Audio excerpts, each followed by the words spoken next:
Trade deadline season is officially underway, and with the Toronto Blue Jays still holding on to the top record in baseball, they're going to be eager to get in on the action and bolster their roster. The Jays bullpen has held up pretty well this year despite key injuries to guys like Jimmy Garcia, Ryan Burr, and Nick Sandlin, but I think a couple of timely additions could really solidify this Jays bullpen as one of the best in baseball. The starting pitching and position player markets do look pretty thin at this deadline, so the bullpen might be the easiest way for the Jays to add impactful players and prepare for this pennant race. We're less than a week away from the deadline now, so I thought it would be a great time for me to break down a few names that I think the Jays should have interest in that would help them in the bullpen down the stretch and really turn this bullpen from good to great. Let's get into it.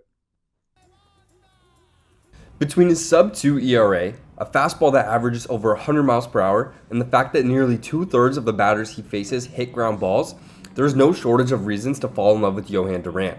The Twins' closer is easily my top target on the relief market going into the deadline. He has 2 years of arbitration eligibility after this season, so the Twins won't be forced to move him, and it will drive up the prospect price.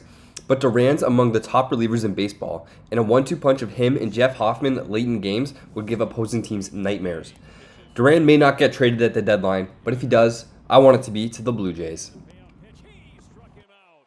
Cade Smith is another reliever with lots of control left on his contract that I'd be interested in. He gets elite extension on his upper 90s fastball, making it one of the most valuable pitches in baseball, and Stuff Plus models love his splitter and breaking ball, even if he hasn't seen great results on them this season. His ERA is around 3 this season, but don't let that fool you. He's among the elite relievers in baseball. Smith's strikeout rate is over 34%, and his 4.2 F4 since 2024 leads all relievers. The walk rate is a little bit high for my liking, but a pitcher that relies so heavily on his fastball at the top of the zone, Smith does a great job of limiting home runs. Cleveland may be hesitant to move off of controllable relievers because of uncertainty surrounding Emmanuel Clase's gambling investigation, but if they make Cade Smith available, I expect the Blue Jays to be very interested.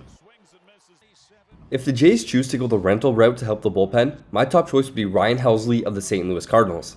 He's not quite having as dominant a season as he has had the last 2 or 3 years, but his stuff remains right in line with where it was when he was an all-star in 2 out of the last 3 seasons.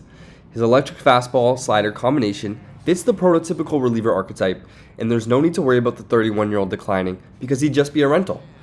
The price tag would not be insignificant, but it shouldn't be so high that Helsley would be the Jays' only move at the deadline.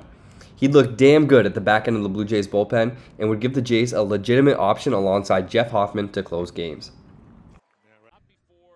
The final name I'll give you today is another St. Louis Cardinal, but this time it's the lefty JoJo Romero. His sinker-slider combination grades out very well according to Fangraph's Stuff Plus model, and he's had great results against lefties this season. They're hitting just 192 against him. Romero has also given up just a single home run this season, much in thanks to his elite 57% ground ball rate. He's under contract for 2026, so he's not quite a rental, and the Cardinals won't be forced to trade him, but he could certainly be had for the right combination of prospects as the Cardinals look to retool. JoJo Romero could be a very fun addition to the Blue Jays bullpen, and would give them 2 very solid left-handed options when considering Brendan Little as well. I wouldn't want Romero to be the only bullpen addition, but I think he would bring a lot to the Blue Jays.